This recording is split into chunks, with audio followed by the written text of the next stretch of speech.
नमस्कार, मैं हूं संजीव श्रीवास्तव। आप देख रहे हैं 4 पीएम न्यूज नेटवर्क। लोकसभा चुनाव 2024 के बाद प्रधानमंत्री नरेंद्र मोदी की साख और भारतीय जनता पार्टी की धाक निरंतर कम हुई है। ब्रांड मोदी पिटा हुआ है और ये जो मोदी शाह की भाजपा है उसके भी दिन ठीक नहीं चल रहे हैं। लेकिन मोदी शाह की अगुवाई में जिस तरीके से सत्ता पर कब्जा करना है, चुनाव जीतना है, वो सब कुछ ये जो मोदी शाह की भाजपा है, इसके जो लोग हैं वो सीखते चले जा रहे हैं, सीख चुके हैं। और शायद यही वजह है कि बार बार उन पर बहुत सारे आरोप लगते हैं।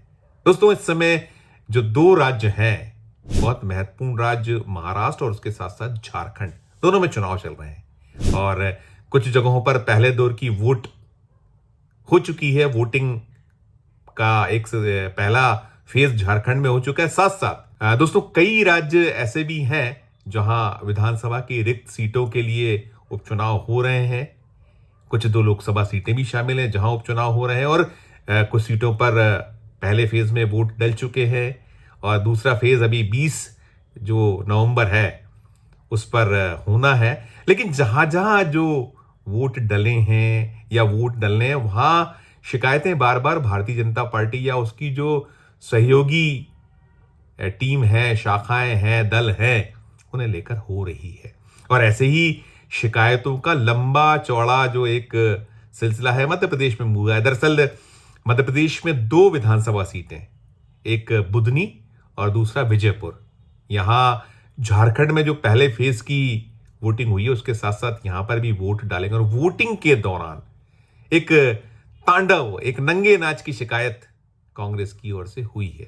दरअसल ये जो दोनों सीटें हैं, इन दोनों सीटों में एक जो चुनाव हुए थे जब 2023 में विधानसभा के, तब भारतीय जनता पार्टी के पास थी और दूसरी सीट कांग्रेस के पास थी। और जो दो सीटों की मैं बात करता हूं तो बुधनी जो सीट है ये भारतीय जनता पार्टी का पारंपरिक गढ़, और इस सीट से अब जो मोदी सरकार में मंत्री हैं शिवराज सिंह चौहान, वे बहुत लंबे वक्त तक जीतते रहे। 6 बार उन्होंने सीट को भारतीय जनता पार्टी के लिए जीता और इस सीट को उन्होंने 2023 में जब जीता था और जीतने के बाद उन्हें लोकसभा में विदिशा से टिकट दिया गया।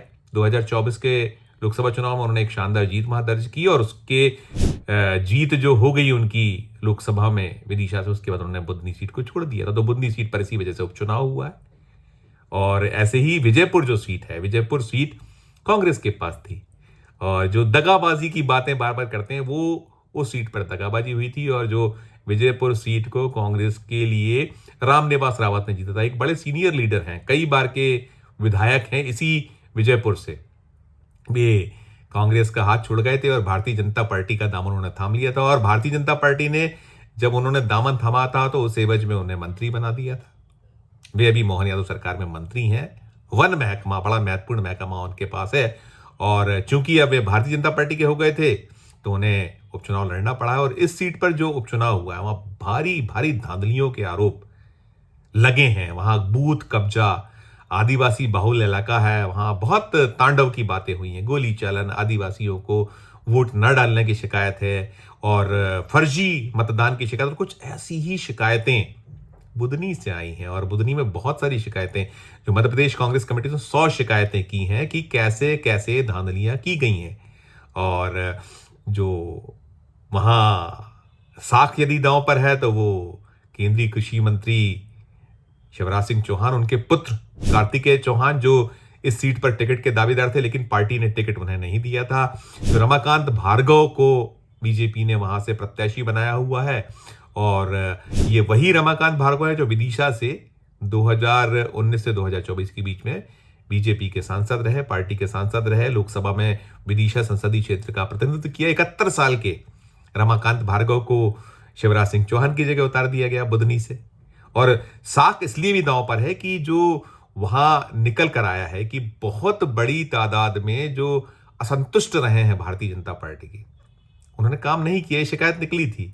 और शायद यही एक वजह हो सकती है, जैसा कि कांग्रेस ने आरोप लगाया कि वहां शिवराज सिंह चौहान का जो पूरा का पूरा कुनबा है, धड़ा है, उनके सुपुत्र हैं, बीजेपी के जो नेतागण ने जमकर धांधलियां की और सरकारी मशीनरी का दुरुपयोग चुनाव आयोग की अनदेखी, तमाम आरोप लगे हैं और वही सब चल रहा है इस वक्त। बूमा बूम है। चुनाव के नतीजे 23 नवंबर को आएंगे, जब महाराष्ट्र, झारखंड और 2 लोकसभा सीटें या जो और बाकी राज्यों की विधानसभा की सीटें हैं जहां उपचुनाव हुए, उन सबके नतीजे एक साथ आना है। तो सबकी निगाह यही है। दरअसल होता यह रहा है कि बुधनी में शिवराज सिंह चौहान शानदार जीत बार बार अर्जित करते रहे ना। 1990 में उन्होंने इसी बुधनी सीट से जो अपना चुनावी यात्रा होती है शुरू की थी। विधानसभा का चुनाव पहली बार जीता था, विधानसभा पहुंचे थे और 1991 में एक दौर ऐसा आ गया था कि अटल बिहारी वाजपेयी जब लखनऊ और विदिशा दोनों सीटों को जीतने में सफल रहे थे और उन्होंने विदिशा सीट छोड़ी थी, तो उपचुनाव हुआ था और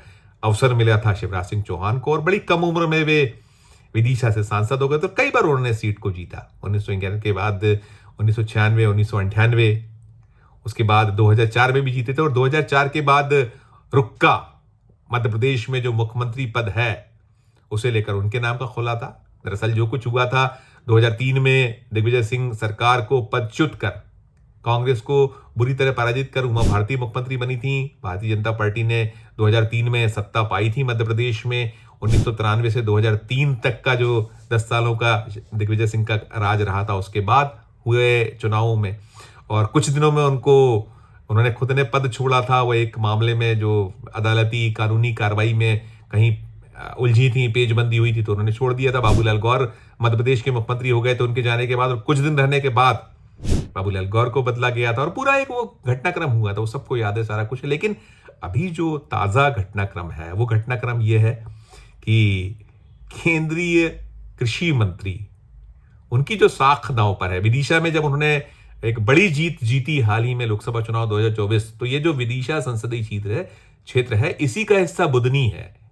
जो विधानसभाएं आती हैं उसमें बुधनी भी आता है, तो उसमें एक शानदार लीड उन्हें बुधनी से मिली। तो अब सबकी निगाह इसी बात पर है कि वहां क्या कुछ अंतर इस बार जीत कर आता है। इसमें शक शुबा नहीं है कि बुधनी में भारतीय जनता पार्टी हारेगी या शिवराज सिंह चौहान को कोई मुश्किलात पेश आने वाली हैं। उनका जो भारतीय जनता पार्टी को वहां से शिवराज सिंह चौहान की अगुवाई में कोई दिक्कत नहीं है। लेकिन सबकी निगाह नजर इसी बात पर, जैसे वायनाड में वहां कांग्रेस की जीत सुनिश्चित मानी जा रही है कि तयशुदा जीत है। लेकिन अंतर क्या होगा? क्या राहुल गांधी ने जो चुनाव वहां जीता था 2024 में या उसके पहले 2019 में, तो उसके मद्देनजर क्या कुछ लीड रहेगी, इस पे निगाह है वायनाड में। तो ऐसे ही निगाह नजर यहां अभी अगर बुधनी में है तो वो जीत के मार्जिन को लेकर है। तो यही आरोप कांग्रेस लगा रही कि सारे के सारे जो एक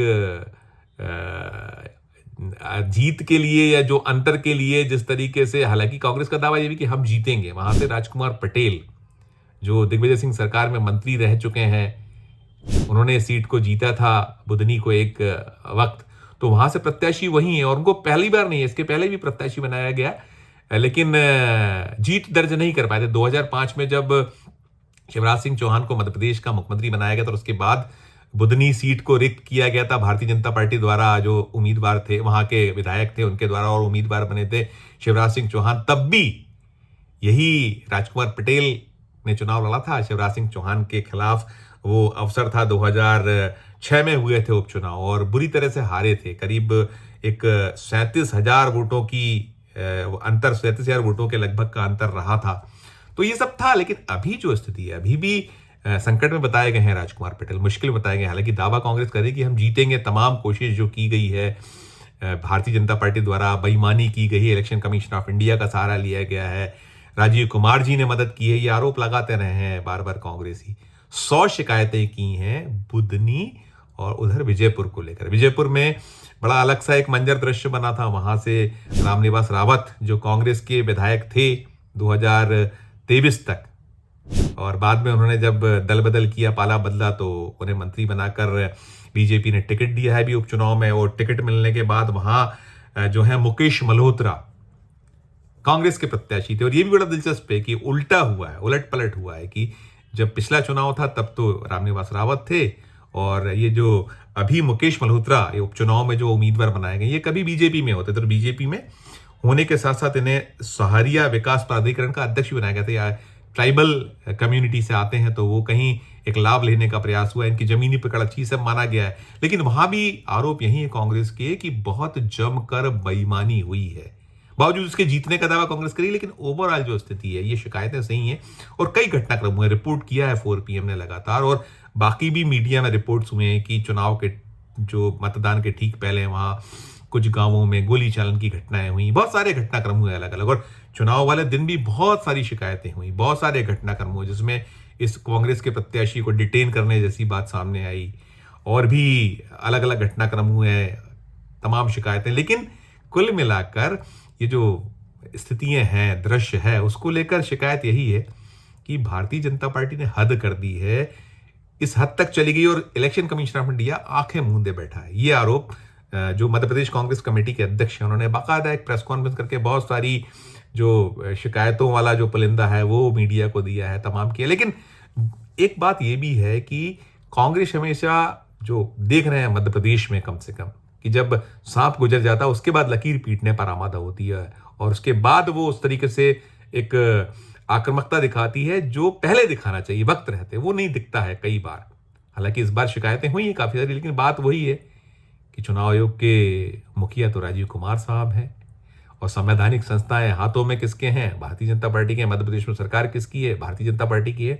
और जो मोदी शाह के प्रिय पात्र है इस समय मध्य प्रदेश के मुख्यमंत्री मोहन यादव, उनकी भी तो साख दांव पर है, तो सीटें दोनों जीतना है, नहीं जीत पाए तो नंबर कम हो जाएंगे। तो सब साम नाम दंड भेद की जो नीति है वो चलती है, और यहां भी हुई है, और बाकी जो अभी 2 राज्य हैं वहां भी देखने को मिल रही है। तो क्या कुछ होगा वो तो 23 तारीख को निकलेगा। लेकिन हाँ, अभी ये जो 2 सीटें हैं, बुधनी और विजयपुर, दोनों को लेकर बूमाबूम मची हुई है, और शिवराज सिंह चौहान जो मध्य प्रदेश के पूर्व मुख्यमंत्री हैं, 2005 से लेके 2023 तक कुल 4 बार मुख्यमंत्री रहे। बीच में एक 15 महीने का कार्यकाल रहा कमलनाथ का, जब वो 2018 का चुनाव भारतीय जनता पार्टी हार गई थी, और उसके बाद सिंधिया की मदद से सरकार बनी, तब फिर चौथी बार मुख्यमंत्री बने। तो उनकी साख दांव पर है, उनकी धाक भी दांव पर है। क्या कुछ निकल कर आएगा वो तो 23 तारीख को आ जाएगा। और मैं पुनः कहूंगा कि जीत में शक शुबा नहीं है बुधनी को लेकर, कम से कम।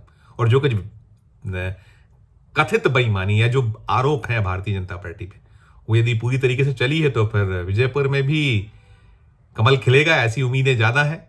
और यदि बेईमानी रोकने में कुछ सफलता मिली हो या कुछ हो गया हो तो एक नतीजा अलग आएगा। लेकिन हाँ, दिलचस्प है, वो क्या कुछ होगा 23 तारीख को सामने आएगा, और हम आप तक वो सारी चीजें पहुंचाते रहेंगे। इस वीडियो में फिलहाल इतना ही।